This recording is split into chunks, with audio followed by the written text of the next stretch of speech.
welcome to Stockport. We're here recording a new album. It's great news for everyone that's interested in your music, and especially those that have been involved in exile. Tell us a little bit about the new album and the feel that you're looking for.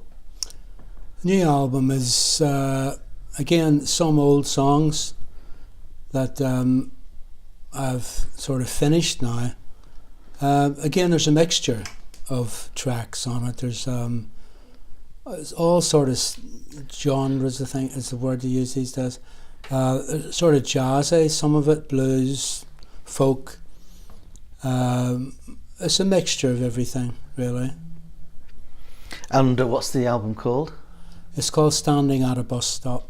And what was the thinking behind that? Just a picture I had in my head of when at a certain time when I lived in Dublin, when everything was going pear-shaped, and I was standing at this bus stop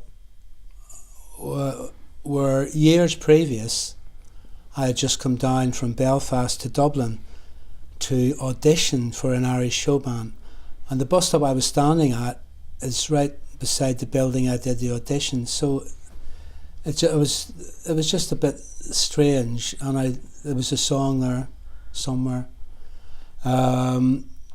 and I don't know, I just like the title of Standing at a Bus Stop. So it kind of represented a big shift in what had happened to you years before, in terms of what was happening to you at that stage in your life. Oh, it was all I can say. It was that's where exile came from as well. Dublin, to me, is a very lucky city and a very unlucky city, you know, because when I lived in Dublin, Thin Lizzy formed there, so it was very, very lucky place. But after Thin Lizzy, it was a very unlucky place. But I got a few songs out of it, you know. There's one of the tracks on the album that you're working on at the moment called Frustration, which is an amazing track. It's quite a long track, and it's a multifaceted track. What was the meaning behind that track and the song that you've written there? Well, the whole thing reminds me of the vibe in a 50s B movie, like a black and white film noir type movie. That's the way I see it in my head.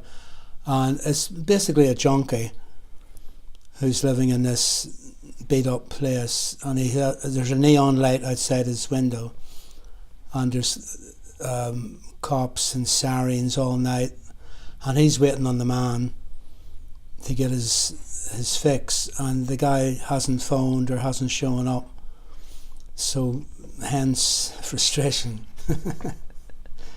And then at the end of it actually, there's like this, the actual song changes in tempo and style, and it just, hold on, be strong, is basically, I suppose, an outside spirit talking to the junkie, you know, hold on, be strong, you know, like, don't give in.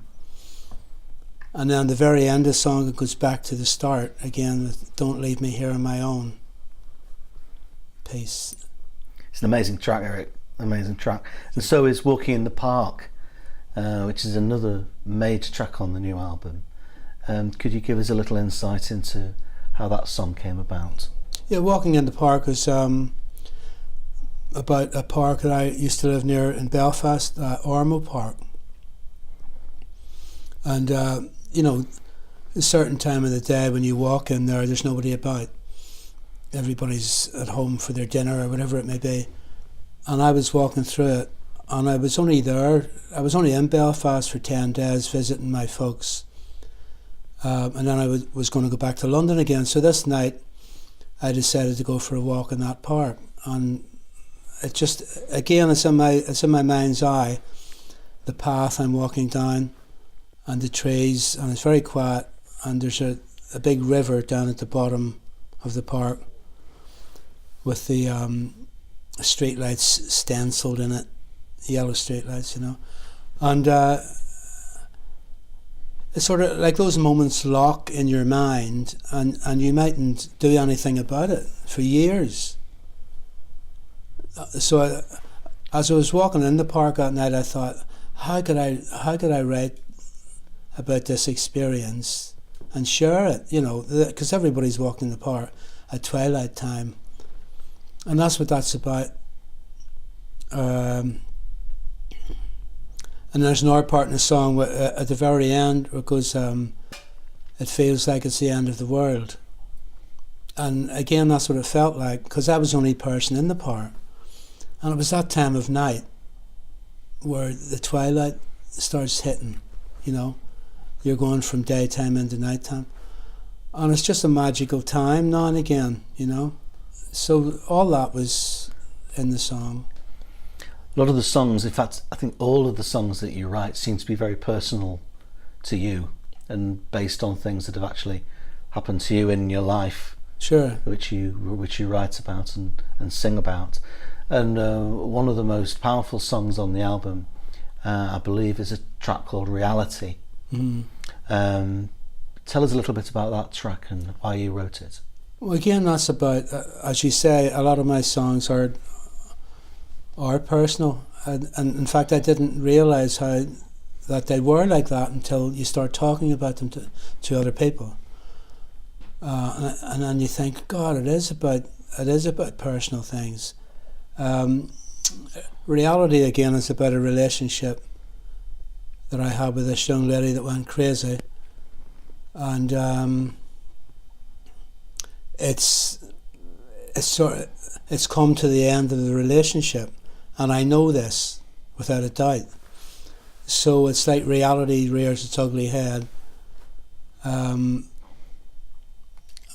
you know, you're thinking about the next day, which will be the first day that you and your friend is no longer together. So you're on your own. So there's a line on it, because I know that tomorrow reality, like a bleak Monday morning, will be waiting for me, you know. So it's again, yeah, it's just about a relationship that went a bit haywire. On the lighter side, there's an Elvis track on the album as well, isn't there? Yeah, that's what there's a track called Mystery Train, which is amazing. Very early Elvis track, and quite tricky to sing, I thought. There's some classic guitar playing on that track. Well, again, it depends on your nails. You know, if you break a nail, even a quarter of an inch, I can't play until it grows again. It's really strange, you know. So that day they were working. You couldn't sort of play rockabilly guitar with a plectrum. You can, but some of it is finger picking. I've known you for a while now, and I know that one of your major influences in terms of the guitar is Django Reinhardt. Who? Django Reinhardt. Oh, absolutely. Tell us a little bit about that, how you first heard about him and what kind of influence he's had on your guitar playing. Well, when I was a kid, around 14, 15, I used to go into this amazing market in Belfast, which is no longer there. It's one of the grievances of my life. It was called Smithfield Market, and it was an incredible place. You could spend hours there. They sold everything from German helmets to false limbs and chest expanders and just anything and everything they sold. Hundreds of stalls under this glass canopy, very old-fashioned looking. Anyway, I used to go over there every Saturday, and this particular day I was walking past to go into the market, and this little old lady had a very small record shop that sold vinyl, and she had speakers outside in the street, so that whatever she played in the shop you could hear as you walk past.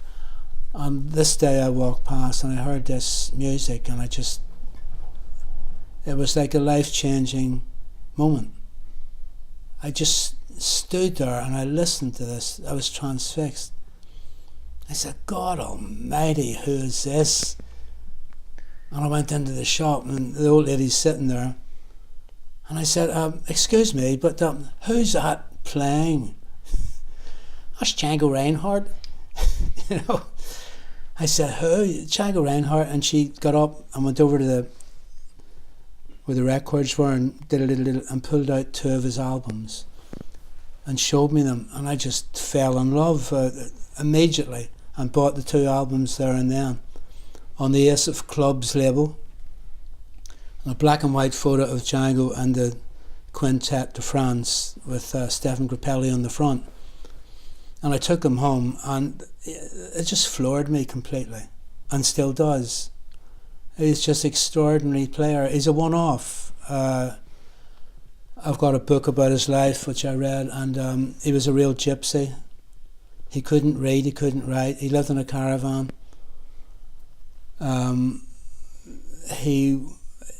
Everybody in the gypsy camp played some instrument. It's just, there was no big deal, that's just the way they lived. So he would watch all the time and watch banjo players and guitar players and violin players and so on and so on. And then he started picking up the guitar and he had a real flair for it. And one night, 18 years of age, the caravan caught fire. And there was this horrendous fire and they got him out of the caravan, but he was really badly burned. His whole left leg was burnt, his arm, his hand. They were going to amputate his leg. And these 3 gypsy friends came into the hospital during the night with his clothes and took him out. It was very romantic, the whole thing. And he spent, I think, a year, more or less, in a bed. And they said he'd never walk again.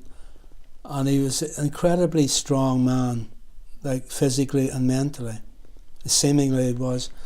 And within a year he taught himself to walk again with crutches, and then without crutches. And they told him he could never walk again. And he relearned the guitar. And because, like, these 2 fingers were basically melted into like that. And somehow he learned to play again, and his playing is just extraordinary. And you can hear it.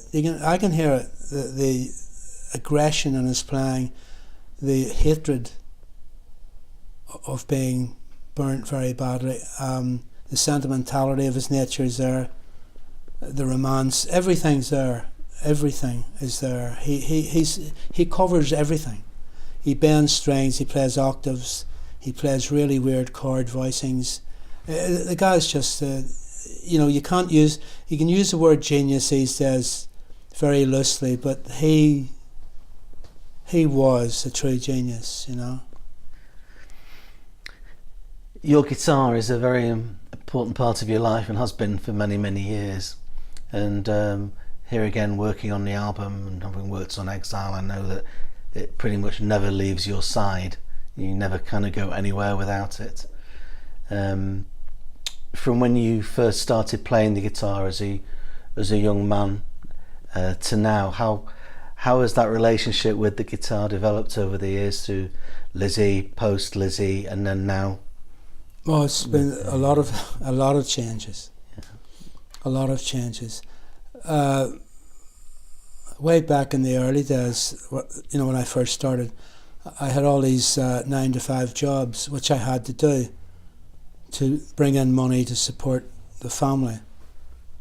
It was those type of days. There was no discussion. It's like, what are you going to do? I want to play the guitar. What? You want to what? I want to play the guitar. And you get that bloody nonsense out of your head. You go out tomorrow and get a job and don't come home till you've got one. That's what it was like. So I had to go out, walk around the streets of Belfast. If there was a door open, I'd walk in and say, I'm looking for a job. That's what it was like, I swear. And these builders' yards, and I had to go to the Dole and they didn't give a crap what job they give you. You know, they weren't going for it, you were. So I'd end up in these very strange jobs, like a pickle factory, mending lemonade crates, Belfast Rope Works, motor mechanic, window cleaner, mobiles, cash stores, shirt factory. The list is endless.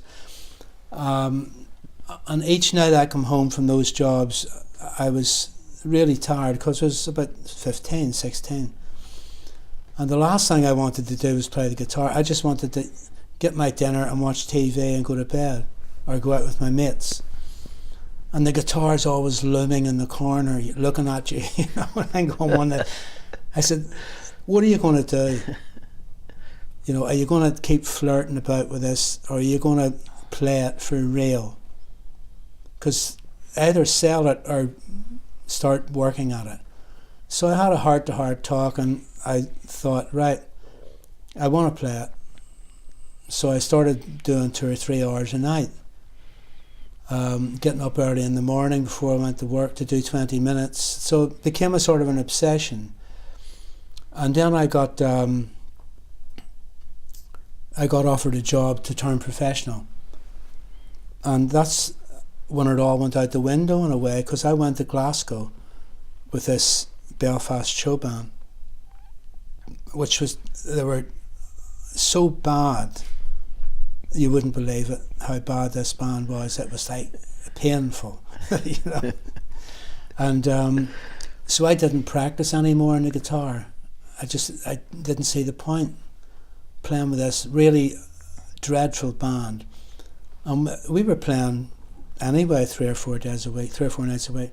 So I didn't want, and then the band broke up, and I come home, and I went to Leeds with another show band. Didn't practice then either, which I look back, I wish I could relive time sometimes. Given those moments, I would have kept on practicing, but I didn't, because the show band was like Simple Simons, you know what I mean? So there was no motivation, and I just lost interest. And then I came back again and got a day job, and then got an offer to go to Dublin to audition for this Irish show band. So I took a day off work, and someone drove me down to Dublin, and I did the audition, and I got it. I thought someone else had got it. There's so many musicians around the room where we were auditioning. I thought, somebody's got it by now. But they asked me, what do you do, guitar? Next. Which is really what it was like. Next. And you went in and I played, and I thought, I've blown it, because I played too loud, you know. And I got the gig. Yeah. And I was playing 6 nights a week. So I didn't practice then, because I had one night off, Monday night, and I didn't look at the guitar. So yeah, so I was going through a lot of different phases of the guitar, and then at one point I just lost. I think it was after I left Thin Lizzy. I was like a basket case basically. You know, nobody in, and I looked on the guitar with hatred. I really did. I looked at it one night and I said, this is what's got me in the state I'm in. I think, I might be wrong, but I think Peter Green might have went through that, who was an exceptional guitar player, absolutely gifted player. And he freaked out completely, left the planet, and started growing his nails so that he couldn't play. So I think he might have had that relationship with the guitar as well. You know, because you can look upon it as messing you up. You know what I mean? Like, a rock and roll world is quite a dicey place to be in. I don't know about these days, but in the days of Thin Lizzy, it was quite dicey, and there was a lot of stuff going on. You know, one of my best friends, Gary Moore, because of alcohol. So that shows you what it's like. A fill-up with heroin and alcohol. and lots of my friends who you don't know but I know passed away because of junk or drink or something, you know. So it can be a very frightening place, and you can look upon, I suppose, the music business has made me like this, you know. If I had stayed away from it, I'd be a normal Joe today, you know. But it's that type of place. The same when I was in Noel Redding. You might imagine what that was like. Ex-Jimi Hendrix's bass player, you know, being with him for 2 years and touring the States and so on. I toured the States. I never looked at the guitar. I was out with blokes, groupies, doing everything and anything, and the guitar was just sitting in the corner. And it's just lately, over about the past, about the past 2 years, I started thinking, I'm going to bloody work on this again. You know what I mean? Before the good Lord calls. And it's you kind of have a routine before a gig, don't you, in terms of always trying to loosen up and practice before you go on stage? It's like, it reminds me of, it would be exactly, in my head anyway, it would be exactly like two professional boxers. And they go into the building and each goes into the changing room, and you get one of the guys, maybe Muhammad Ali, who is loosening up and shadow boxing and stretching and getting into the vibe, knowing that he's there for a reason, which is to win a boxing match. In the other changing room, there's this guy lying on the bench, and there's interviewers with him talking about this, that and the other, and he's not loosening up, you know. And I think it's, well, for me anyway, like there was a time that I used to have the guitar would be in the changing room, and I would go out into the bar and just start drinking, and people would come up to you and say, "Oh, hi Eric," and you, "Can I buy you a drink?" and so on and so on. And 15 minutes later you walk in the change room, get your guitar and walk out to play, which it's like nuts, you know. I used to do that all the time. And then I suddenly realised one night, no, why are you going to go out there to talk a load of shit? Why don't you stay in and friggin' practice and loosen up before you go out, you know? And so that's what I do now, you know. So 2017, the next new album's coming out, a lot of excitement already everywhere about it, Eric.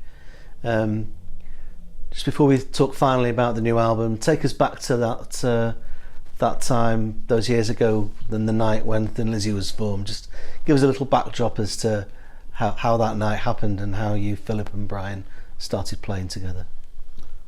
Well, this is in about 12 books as we speak, yeah. It's serious.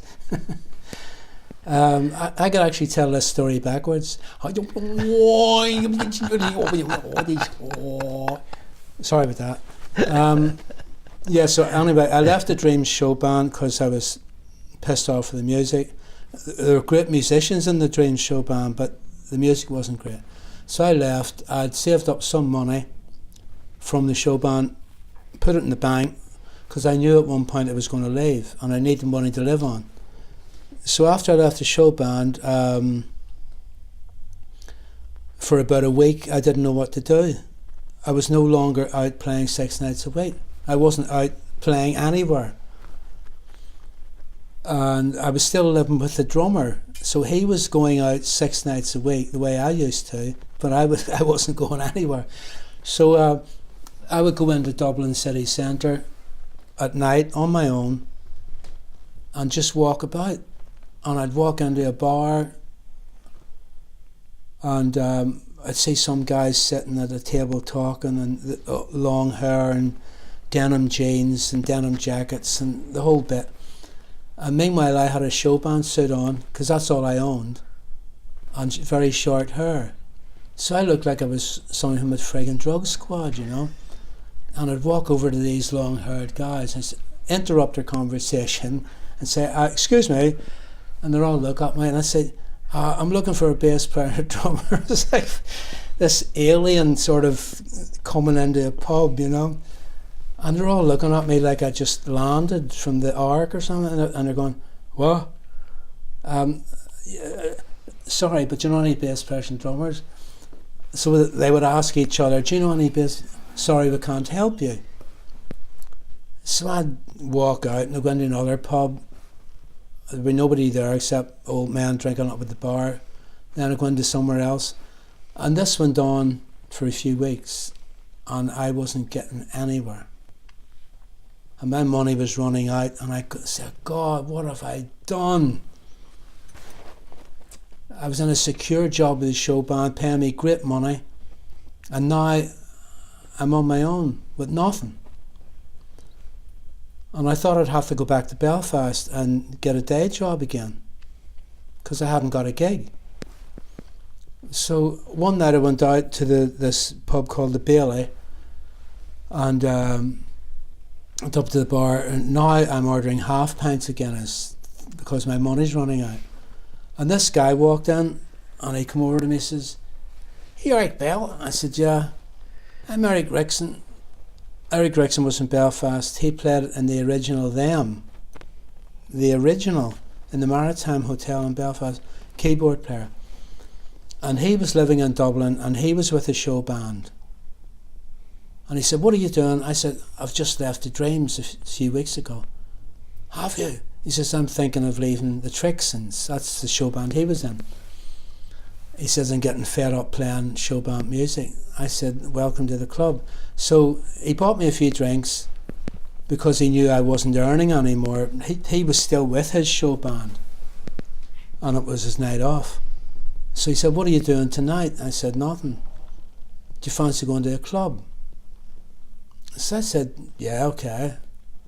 So we ended up going to this club called Countdown Club, and we went up to the bar, had one or two paper cups of cheap sherry, and then he asked me had I ever tried LSD, and I said no, and he gave me a piece, gave me half a tab,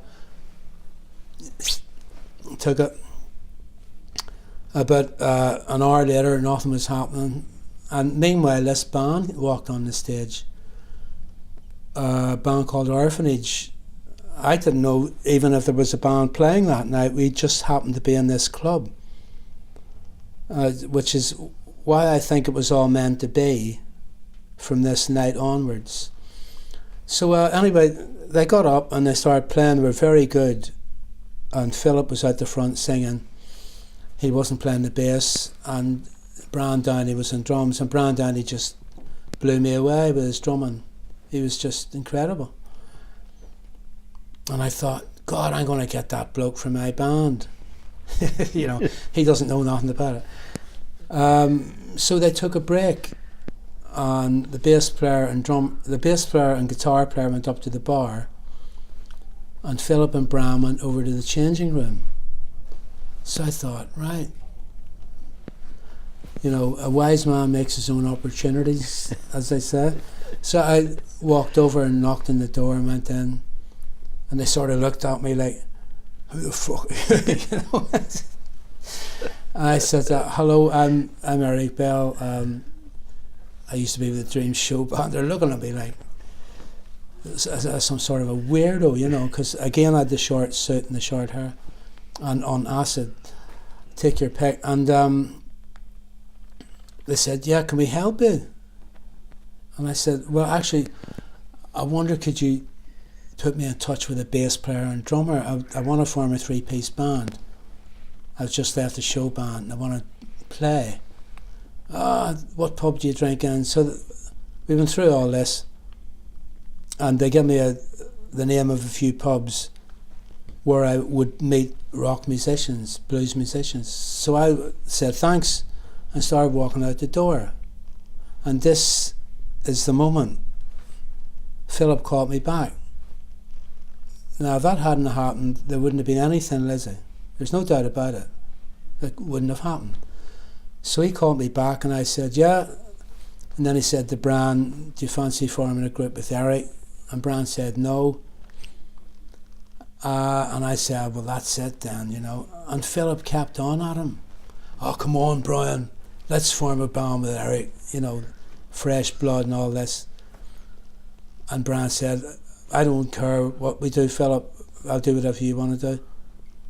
They seemed very close. So Philip came over to me and he said, we'll form a band with you. And that was the start of it. That was the start of it. And now 2017, brand new album coming out, a lot of anticipation, a lot of interviews you'll be doing this week. Finishing off, I believe, 4 days in the studio this week, finishing the album. Yeah. And is it something that you're looking forward to putting out there and letting people hear the sure. material? Yeah, definitely. You know, if it sounds, you know, if it sounds the way it's supposed to sound, yeah, definitely. Thanks very much, Eric, for all your time. Thank you, Andy.